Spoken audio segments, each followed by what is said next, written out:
Good morning, everyone. I'm Kevin Allen, and I'm joined by my usual podcast partner, former NHL defenseman Tom Laidlaw. Played 11 seasons for the New York Rangers and Los Angeles Kings. You are watching the Laidlaw and Allen Report. We come to you twice a week to talk all the ins and outs of the hockey world. And Tom, I want to start right with the playoff races. You and I talked at length on the last show about the Rangers' chances, and everybody I talk to around the league say the same thing. It's a tight race. They're going to have a hard time making them. But boy, if they could get in, like they're playing as well as any team in the league. And then they laid really the biggest egg they've laid in a long time. Yeah.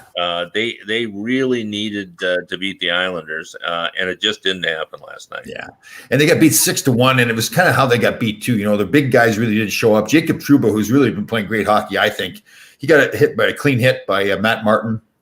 It really knocked him out of the game. Looks like he's got a concussion. I'm assuming he did, the way he was handling himself out there. And then after that, it just seemed like they kind of shied away a little bit. And I hate to say that because you don't want to start getting that reputation, right? As soon as you get a reputation of a team that can be pushed around, then everybody's going to push you around, right? Because it's working. I think that, listen, they got all these young kids, Lafreniere is 18 years old, Heidel, Capo Caco, 19, 20 years old, and they see something like that happen to one of their big guys. I think it can rattle you a little bit. And then their big guys like Zibanejad, who's been a beast lately, just didn't play well either. I don't think he would have been bothered by that hit. I don't think he's the kind of guy that gets pushed around too much. But yeah, that makes it tough. And we talked before on Monday there about they try to catch Boston. I thought after, maybe the Islanders are the team that they could have the best chance of catching, especially the way Boston's playing. But after last night, that's a tough. Listen, I'm with you. I think the Rangers are playing great. I like where they're at and the progression, for the rebuild. But the math is kind of tough right now to make it happen. So yeah, no, they're just running out of runway. You like all the elements they have. They have the goaltending, they have the defense. Now they have the scoring, and it's just really remarkable. And it took their goal differential took a hit last night, obviously with a -5. But their goal differential, you don't see a team that's that far down in the standings usually leading the division in goal differential. But if we're talking about that division too, we've got to talk about the Penguins. Now they jumped off to a big lead. The Devils, who are a pesky bunch, stayed with them, and they ended up winning that game 7-6. Yeah. But they keep winning. Yeah. I had a conversation with Rob Rossi of The Athletic, who's covered the Penguins in the past. He's a columnist now. He just talked about that, this team, and he and I talked about, maybe this is the best sort of defensive minded group they've had in a while. And by that, I don't mean just the guys on defense, just the way everyone's playing. Crosby's always been like that, even though there's so many Crosby haters out there and they don't want to recognize that, but he's always been a two-way guy. He's very, conscientious about that, but that group that they have kind of all pieced together. Now you wouldn't know it from a 7-6 game, but they really do. They're harder to play against than we've seen with some Penguins teams in the past. Right.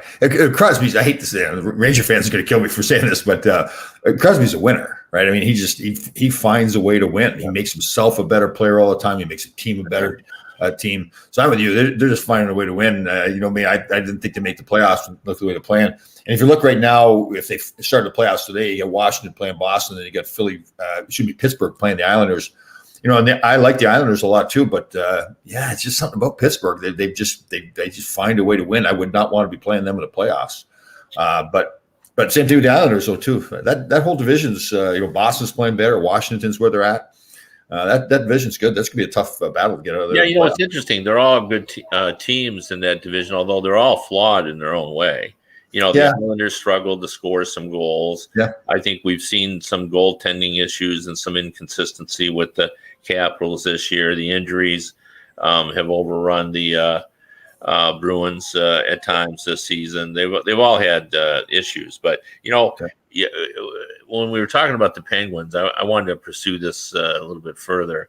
We talked about Crosby, and I'm still all these years later, considering how long he's been in the league, I'm still flabbergasted that there's so many Crosby haters out there, and there really are. I mean, I live in Michigan, and he is just, they can't stand Crosby. They have some history with him in the Stanley Cup final, obviously in back-to-back years, and I remember going into a cell phone to get a new cell phone at Verizon. And I went in, and the guy asked me what I did for a living, and I said, I'm a sports writer. And he said, what do you cover? And I said, well, I'm the hockey writer for USA Today. And he goes, oh, wow, what a great job. He says, I'm a huge fan. And he said, so you must hate Crosby, eh? And I said, no, not really. I've known him since he was 16. I actually find him, quite likable. I know him pretty well, and he's a really good guy, and he's a smart guy, and he plays hard. I enjoy watching him play. And he goes, so you hate Ovechkin? I said, no, I like Ovechkin, but you like Crosby more. No, not necessarily, but that's not my job to like or hate players. I just deal with them as they come. And he was the nicest guy in the world until I told him that I liked Sidney Crosby, and then the whole tone of our transaction changed. Oh yeah. Like if I was one of those, what I would consider kind of normal social media people, I'd have posted that story on Twitter, and I'm sure the Verizon PR person would have sent me a $50 off something, because really unprofessional for him to have a different tone just because I didn't. That's funny. Like it, but and that was really. I don't think that was all that unique. I just think there's a lot of people out there who just like, Crosby. Maybe it's jealousy because he's so good. He's not exactly a wallflower. I mean, like Wayne Gretzky, like a Connor McDavid, those guys don't typically get into like one-on battles, and they chip into each other and slash into some of the stuff that Crosby's done. Like he plays a little bit of a nasty game too. I'm not saying he's a tough guy to fight, certainly, but he has fought. But typically those star guys don't, it was Mark Messier, kind of a star player, which was different. But again, you look back at the way Wayne played, he really wasn't, I guess he was yipping at the referees, but he really wasn't yipping at the opposition. I don't see Connor McDavid doing that. You don't see Nathan McKinnon doing that kind of stuff. But Crosby's not afraid to get in there. So look at some of the battles they've had against Philadelphia and some of the stuff he said. Like he said openly, I just hate everybody in the Philadelphia team, right? So, yeah. That's old school hockey. Yeah. He's I think he deserves the moniker of being hated by the other team. I'm not saying he's Brad Marchand, that kind of a player, but to be that talented, but not to be a guy that stays away, like he gets involved in the game. He's pretty easy to hate, really. But it's not like he's Eric Lindros. Eric Lindros, when he was playing, he wore the black hat. If it was a cowboy movie, he'd be the guy in the black hat. Yeah. So it's not that kind of hate, but there is kind of a hate. The one thing that people said about him, particularly early in his career, they called him a whiner. Yeah. And I always, would remind people that the three biggest so-called whiners, and that's their word, not mine, I would say that I saw in my career were Gretzky, Yzerman, and they knew how to get to the referees. That's right. Yeah. If you're a human being, you're a referee. It doesn't matter how long you've refereed. If Wayne Gretzky comes over to you and starts complaining about penalties and kind of stuff, you got to start doubting yourself, saying, "Is he really right? Am I missing something here?" Yeah. Right. No, Yzerman was the same way. They're not trying to change that call. They're trying to get the next call. Yeah, totally. And I remember reading a story in I think it's defunct now. I'm pretty sure it is, the Hockey Digest, which was this little magazine. It was a long time ago, early in Yzerman's career, and the headline was something, NHL referees tell us which players they hate the most, and Steve Yzerman's picture was on the cover. Yeah. They didn't really hate him, but all they're trying to say is that he was always in their ear, right. Trying to get that next call, and I've talked to enough coaches who appreciate that. They do the same thing. It's more calculated. I mean, a lot of it is just emotion boiling over, but some of it is calculated. Where if you don't ever complain and you're meek and you just let everything go, you're never going to get that next call. because Sure. like you said, refs are human. Yeah.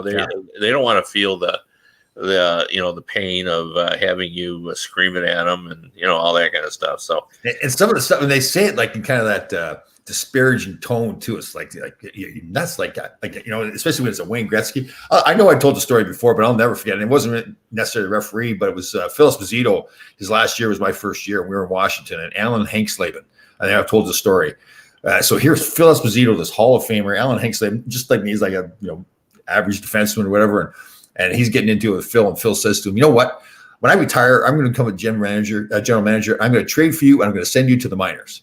And we're all listening to this on the bench. And how do you counter that as a player? I mean, you guys say to yourself like, so when somebody like that stature says something to a referee like that, I mean, maybe not that exact thing, but something that's really disparages the guy. Like, oh my God, I feel like you kind of melt on the ice. Right? Yeah, it reminds me of when I was a kid. And today, as through social media and just the transparency we have in professional sports, we know so much about what's happening behind the scenes. So much reporting, but that wasn't the case when I was growing up. And there was a baseball book that came out, Ball 4, and it really gave the inside of what was going on in baseball locker rooms, particularly the New York Yankees, written by a pitcher named Jim Bouton. And it was stunning to sports fans far and wide, because you really sort of got into it. And one of the things I remember most from reading that book, over 50 years ago, was Roger Maris would get into it with fans in various cities. And whenever it would get heated, the boys in the dugout would yell because they had heard this argument many, many times when they'd call him a bum.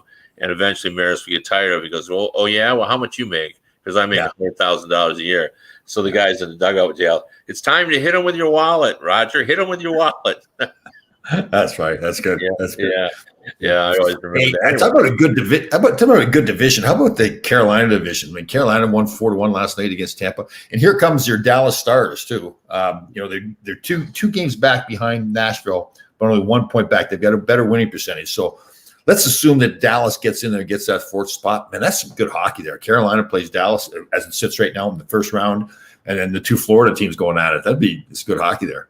Well, Tom, we got to analyze this. And, you and I, goaltending is the key to everything, isn't it, Tom? Don't we agree on that? It's the key to everything. Well, but with the caveat, remember the first cup the Chicago won when Patrick Kane scored in Philadelphia? They had two basically at that time backup goaltenders.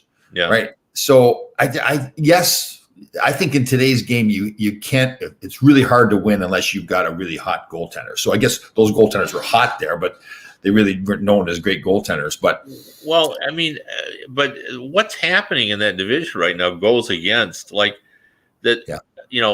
The Carolina Hurricanes, their talent, as impressive as it is, and it is impressive, but it's younger. Yeah. And they're not as deep, not even close to being as deep as the Tampa Bay Lightning. Yeah. They don't have a headman.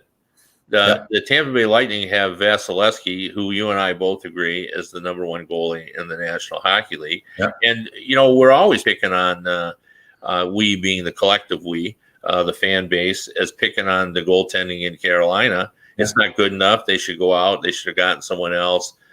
They have too much love and faith in Mrazek, la-di-da-da-da. And it's the Carolina Hurricanes that are winning that division. I know, yeah. So, and I think winning that division is important because, you don't want to play Florida or Tampa in the first round. Yep. You'd rather play Nashville. Now, you can't take any team for granted. This is the National Hockey League, but, let's just be honest here.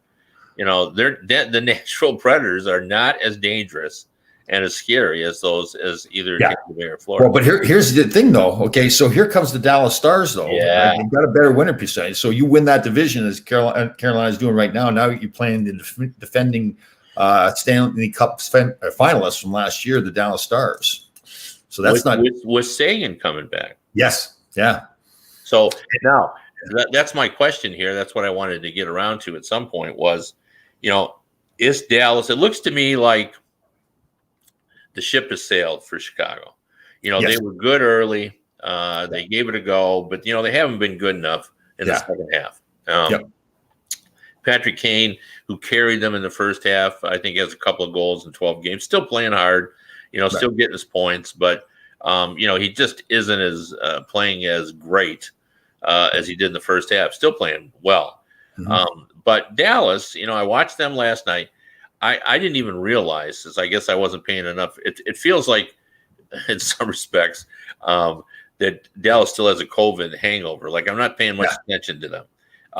I didn't even realize that Jamie Benn has been playing at center for more than 10 games. I think it's like 12 games he's played center.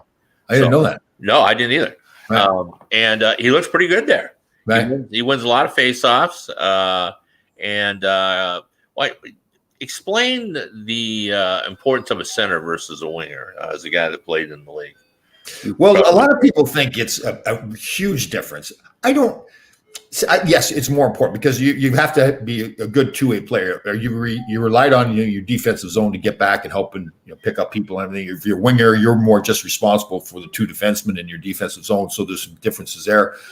But the difference now is the game is it's an interchangeable parts. Like, you watch Panarin play here for the Rangers, and yet, although he's a winger, he's all over the place, right? You go back to Herb Brooks, he would always talk about, listen, we don't want you to stay in your lanes. There's 3 lanes and there's 3 forwards. So we just don't want 2 forwards in one lane, crisscross. It's okay to crisscross and get in the other lane. So it's somewhat less important, I think, than maybe it was way back in the past. But the centerman does have a lot more responsibility. And he's also, listen, if you got a centerman that can pass the puck, and I know it sounds strange at the NHL level, but if you got a centerman that can pass the puck equally as well on his backhand and his forehand, that's really important too. And they should all be able to do it. Most guys can do it now, but naturally it's like it's easier for you to pass on your forehand than your backhand.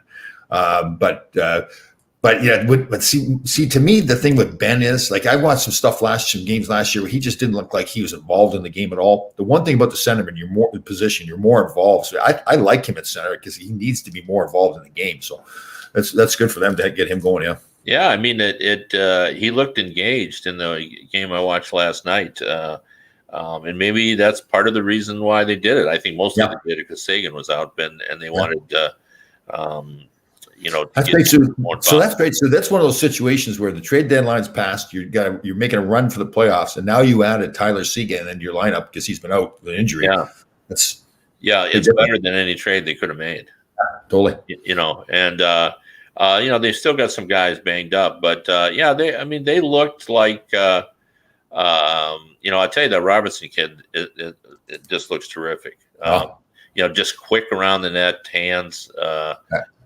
He was pretty impressive. Like, I watched them last night. Now they were playing against the Red Wings, which is a poor team, but you could see they looked like a determined bunch. They weren't going to let the game before they let the Red Wings hang around, and they needed a shootout in order to beat the Red Wings. Right. That wasn't going to happen.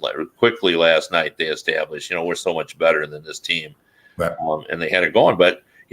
Based on, I've watched a lot of the Predators recently because I've enjoyed their surge that's sort of gotten back into it. I've started to watch Dallas, and I'd say between the two teams, Dallas is more impressive.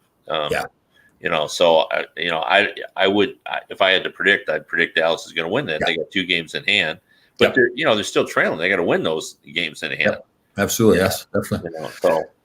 How about Arizona? They tease you a little bit. I know they've got that 4th spot right now, but they played 3 more games than St. Louis. That's behind them by 1 point. So it's like Arizona's kind of teasing you, like, okay, we're finally figuring it out, but maybe we're not. Yeah, I don't know. If I had to project, I'd project that St. Louis was going to win that, but that battle. But I'm starting, it's kind of rooting for Arizona. Like, they need something good to happen to them, and I feel like Rick Tocchet deserves a better fate. He's never been dealt the perfect hand. They don't have any scoring to speak of, and they don't have any dominant performers. And then he brings in Phil Kessel, who he's not getting the Phil Kessel that he had in Pittsburgh, right? No, that's right. So I've said all along, one of the reasons I sort of silently root for Arizona is I just want to see if it can really work there. Like, we have no idea because the team's really it can work there. Remember when they first got there and they played in the arena downtown? downtown, yeah. Yeah, I mean they were a good team there and they were packing that building, so I think it could work. Yeah, I think it's important to the league to sort of complete that western side of the league. You know, you got 3 California teams, then you got Arizona. I mean, it's an easy drive from Phoenix to LA. Vegas is great. You got Vegas is right in there too. I mean, that's a real kind of a simple thing. And now you're going to go up the coast and you're going to have Seattle and Vancouver. Yeah. You know, you could have a time zone division, you wouldn't have the difficulties you have now. It's the strangest thing. I lived in Arizona right out of college, and I always found it just so funny that 1 o'clock Eastern starts. They're playing at 10 a.m. in your time zone, and you can watch a lot of hockey at 4 o'clock in the afternoon. That's right. So Arizona's great too. What a great place to live. That's a great area. I like that. Yeah. But here's a team that I got to question this on a little bit. What's happening to our St. Louis Blues? I mean, even if they squeak into the playoffs, I mean, was it just 2 years ago they won the Cup? And it just seemed like, they really haven't. I've said this before, but I think Pietrangelo was a glue player for that team. Yeah. He sort of held it all together. Yeah. For some reason they don't strike me as the same team. They don't. When Berube first went in there and took over, right, he turned him into that big, strong team that played a disciplined game, pounded you, and it was really hard to play against the St. Louis Blues. They just don't see that now, right? It's just not hard to play against them. Yeah, but that run to the Cup was really a momentum charge. Yeah. You know what I mean? That wasn't like I didn't look at that team and say, boy, that's the best team in the league. You look at that team and you say, boy, they're playing well. Yeah. They're confident, they're playing hard, and you get on a roll, and it's hard to come back. Okay, so you win the Cup and it's June, and then you've got to come back in September and start all over again, and then you go, oh boy. And I think they're still in their old boy phase. They're not playing with the same level of urgency. Right. And Bennington, the goaltender too, was like, it's all of a sudden he became the guy. He'd had his kind of taste at it before and really didn't show how good he could be, and then all of a sudden he was it, right? He was the goalie. So a lot of things there. Well, and he was a big part of that. Totally. Yes. A major part of that. And that was part of the momentum. You talked about it before. You don't need a great goalie, but you need a hot goalie. And, he was the hot goalie. And I think people thought, well, maybe he's going to be a great goalie, but he hasn't been great. He's been very good. But he hasn't been the same goalie that he was in the playoffs. Right. And in our Canadian division, Vancouver beat Toronto last night too, right? The Toronto's lost 4 in a row, I think it is. Yeah. I'm just looking at Vancouver. They've only played 39 games. Montreal's played 43. And they're 8 points back. Vancouver's 8 points back of them. So if they won all 4 of them, they'd be tied. Yes. So I don't know. I don't see them doing that. If they did that, it'd be a great story. Well, you look at the last 10 games. Vancouver's 6-3-1. Calgary, who is 2 points ahead of them and played 7 more games, is 4-6-0, and Montreal is only 3-7 over the last 10. So of those 3 teams battling for the playoff spots, Vancouver's played the best hockey right now. So no, that's right. But it's the next 10. So how many games does Montreal have left? Montreal's played 43 games, so they've got 13 games left. Yeah. It's so weird that here we are playing a 56 game schedule, and the teams aren't even close to having played similar number of games. Like it's screwy. Yeah. They said, what's going to happen with Vancouver now, right? I mean, it's a good sign that they beat Toronto last night, but again, Toronto's lost 4 in a row. Of those 3 teams, I think Vancouver, Montreal. I picked Montreal too. I like Montreal. I saw a video this morning of a player for Edmonton. I think it was Darnell Nurse getting hit along the board, similar to Trouba last night. Was that from last night's game? I don't know. I missed that happened. So Oh yeah, I think it was Shea Weber that hit him too. Same thing. Didn't really look like that big of a hit, similar to Trouba's. But Darnell Nurse, I believe it was Darnell Nurse, looked like he was wobbly too. So, and it was weird. I was watching both these hits, and again, listen, these guys are big guys. If it was Shea Weber that hit him, he's a big guy. If it was Matt Martin's a big guy, but they weren't really like big vicious hits. But man, those like Trouba, he was out of it last night. He didn't know where he was. So it's kind of interesting to see that it wasn't that big of a hit that knocked him out. Well, and injuries now play such a big role in determining who's going to get in. So you can't afford. I mean, you can't afford to lose a player like Trouba. Yeah, to the Rangers. He's really playing well. Like he's that veteran guy that just does his job. He doesn't try to do too much. He's smart in his own end. He's been hitting a lot lately. He's a really big. He's a big man too. So yeah, that's a big loss if they lose him for the next period of time. He was a shutdown defenseman in Winnipeg before coming to the Rangers. That.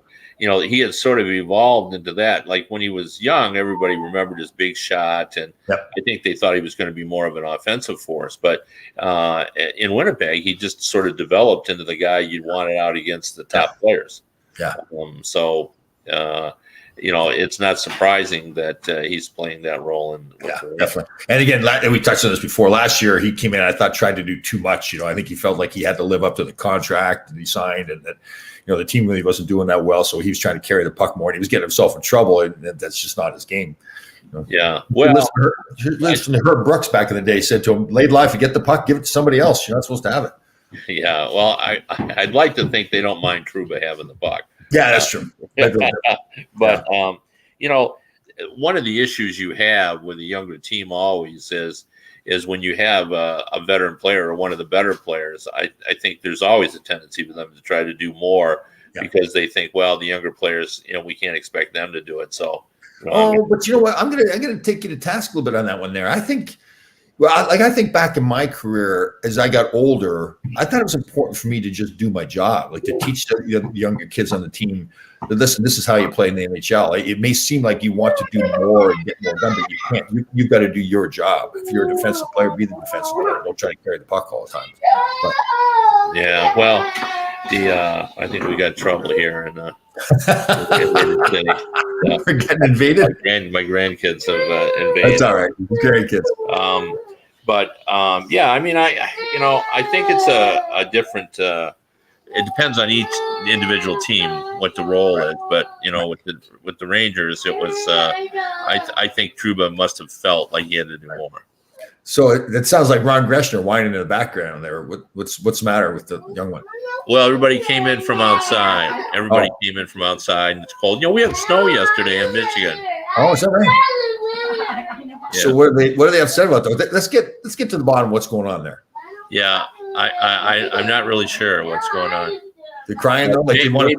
We're pushing the 30 minutes. Maybe we ought to call it. So, do you think? Hold on, let's get to the bottom of this. So, they think they want to be outside more, or you think that they're just tired? Well, no, they're in. We had snow, so my 3-year-old grandson wanted to go outside, so they were outside, and now they've come in, and he's got his little sisters with him. So, I'm not sure what the issue was, but he just wanted to see the issue, right? But that's the same thing with Ron Greshner. Ron Greshner's the same way. You don't necessarily know what the issue is if he starts whining. He just starts whining, right? Yeah. Well, I guess my wife is saying that one of my dogs licked him on the nose. Oh, so just I like that. Get that clean up. The dog clean up. Yeah, just couldn't take it. So now my granddaughter is going to go off. So okay. I'm not sure what her issue is. It may just be that she's one. So is Terry, your wife, just have the kids by herself? Like she's taking care of both of them? She is. This is just the saddest thing, and it's really sort of an issue that reminds us all that we still got a ways to go. My 3-year-old grandson is out of his preschool, his daycare, and had to get a COVID test because someone tested positive in his room. So instead of going to, my wife normally watches him a couple days a week. Instead of doing that, she has him all the time because he is technically in quarantine, and we're fully vaccinated and his parents are fully vaccinated, and he tested negative, by the way. So, but my daughter and her husband obviously are working, and I don't know what I'm doing, but it doesn't feel like I'm working right now. So. Now, are you pretty? Like, I'm assuming Terry's got the patience of a saint. Like she probably does. She does. She's married to me, so she does have the patience. Yeah, I mean, nothing phases her as a grandmother or a mother. She's seen it all, done it all. So if you were taking care of the two of them when the dog licked the nose and they started crying and everything, how would you have handled that? Would you be all right? Oh, I'd be all right if I wasn't on a podcast. Right, okay. Yeah, I mean, I'm reasonably confident. I worry about things like, getting to bed, because one of my issues with children is I don't like. I'm the most conservative of any men in my family about safety. Like, Terry worries a little less. Like, she's ready for them to play hard. And I'm always thinking about, well, what if that falls over? What if they fall off there? And the other thing is like the idea of putting your children to bed and them crying before they fall asleep, like, it gets to me. Oh. And, and that's hard on me. So, my oldest one, Shane, he's 30 now. When he was born, he was colicky. So, and that was my first child. That crying in the middle of the night was just, oh, man, you go from having no children to that. Yeah. It's always, it's always hard. Speaking of COVID, we're still overrun here in Michigan. Yeah. Like, it's just unbelievable. And it's just a reminder too. Like, I just said to someone in the hockey world, and there's still a long way to go before we sort it out, but I don't think it's settled what next season is going to look like. Right. But and even what's going to happen in the playoffs with the Canadian team? I guess it's going to have to be a Canadian team that comes across the border here, but then they've got a quarantine, right? Well, yeah, they're going to end up having to play. Depending on what teams are left, they'll play maybe in Buffalo or Arizona, depending if if they were going to play Vegas. Right. So a Canadian coming into the U.S. would still have to quarantine for at least a week, right? I don't think so. We don't demand quarantine. That's right. Okay. So it's just going the other way then. Right. People going into Canada. Okay. Right. But, I think they'll get that sorted out. But, I was thinking this today. Okay. Like, we're approaching May 1st, and we're starting training camp in early September. That's only in 4 months. Yeah. Are we going to have this COVID resolved in 4 months? I'm not sure we are. Yeah. So I do that show on Tuesdays with Allie. She's an epidemiologist, really up on the virus and the vaccine and everything. And what is the herd? You have to give it to what, 75%? Or 70, I think I've heard, but maybe it's 75. But so what does that mean? Are we going to start out next season with 50% of the fans, or? Well, I kind of think now. Okay, so here in New York, I'm thinking of Madison Square Garden. I mean, they're allowing is it 20% in or 10%? At least 10% in the building. And if you look at the seat, everybody's all spread out throughout the building. Right. The mentality here, I mean, you do get some people that say, listen, this is all hogwash, right? I mean, we can go into a restaurant, we have to wear a mask, but then we can all sit down at a table and not have a mask on. So some people doubt everything, right? But there's a lot of people, though, that they're like, I don't know if they want to go into a building like Madison Square Garden. Yeah, no, that is another issue too. Is how comfortable I said to my wife about I have NFL season tickets, and I said, "Are you ready to go back in the fall, even though we're fully vaccinated?" And she goes, "I don't know. I got to sort of see how it goes." But we had in Michigan one of our native Michigan people is Ted Nugent, rocker, and he got COVID, and he had been one of those who had did cry as a hoax, and he put out yesterday to his fans that he thought he was going to die, and he couldn't get out of bed for 10 days. We have the new strain here in Michigan, one of the new strains, and people are reporting, and it's the younger people that are I hear this are getting it because most of the older those of us who are older are vaccinated. Right. Little update on the grandkids there. So Terry worked miracles here. They came in there not in a good mood. The nose had been licked by the dog. Yes. Now there's no noise whatsoever. No. She's got them all under control. Herd mentality. She gets them all. See, did you get She can smaller? do anything. So she can build a house, she can cook and clean, and she can deal with you for all these years. Yes. And she can take care Well, of the yeah, I was thinking this the other day. I came down and she was showing my 3-year-old grandson how to dance. And the day before, she was out hitting golf balls with him. So, she is a full service grandmother. so, Yeah.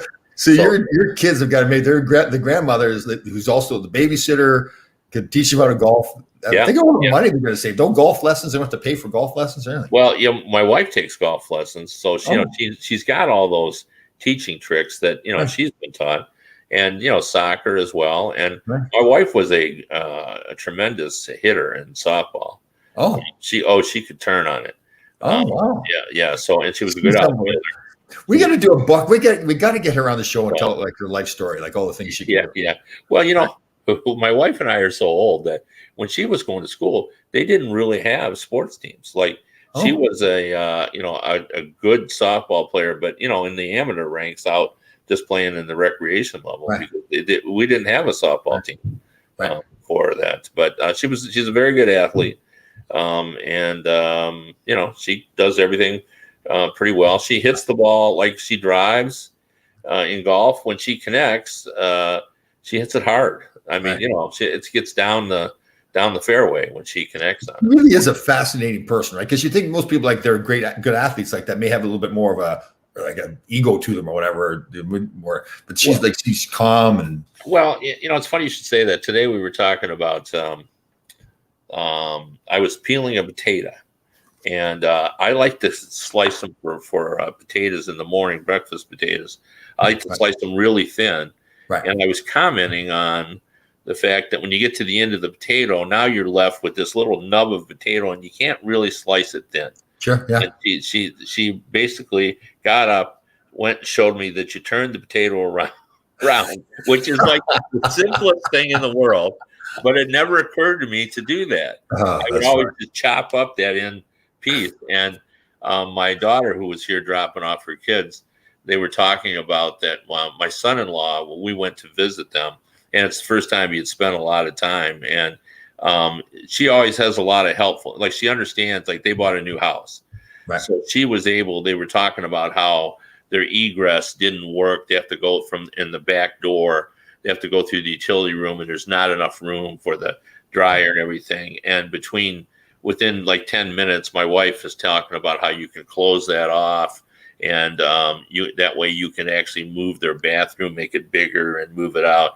And my son-in-law said, because he had been with her in the kitchen as well, and she had ideas about organization, he said, you should do a blog called Terry's Takeaways. Totally. Yes. Just do things like little, cooking hints. And absolutely. And, I mean, she really can. I mean, she makes carrot cakes and all kinds of things from scratch. As we're talking, I want to do a weekly show with your wife, and we'll just take on any project that comes our way. It doesn't matter if it's cooking or refurbishing the home or whatever it is, or golf, babysitting, parenting. Yeah. I learned. I took my cues from her when we were, parents. If I had a question, I would ask her, and that same thing I do now. Like they, believe it or not, will trust me with the grandkids. But if I'm over by myself with them, and I'm a little unsure about what I should do on that cell phone, Tara, this is what Archer's doing. What do you think? So that's good. I'm going to call Terry, and we're going to do a show. Yeah. Well, I'll have to fit into her schedule, which won't be easy. So that's true. All right. Well, we probably talked too much and not enough about hockey, but we'll talk to you more hockey next week. So thanks for joining us, everyone. Then again, if you want to listen to the radio version of this show, you can go to radio.co at 365 Sports. Again, it's radio.co at 365 Sports. And you can listen to Kevin and Bob Duff twice a week. What time? Tuesday, 4 o'clock, Tuesday and Thursday on hockeydebates.com. That's right. Excellent show. All right, guys. See you next week.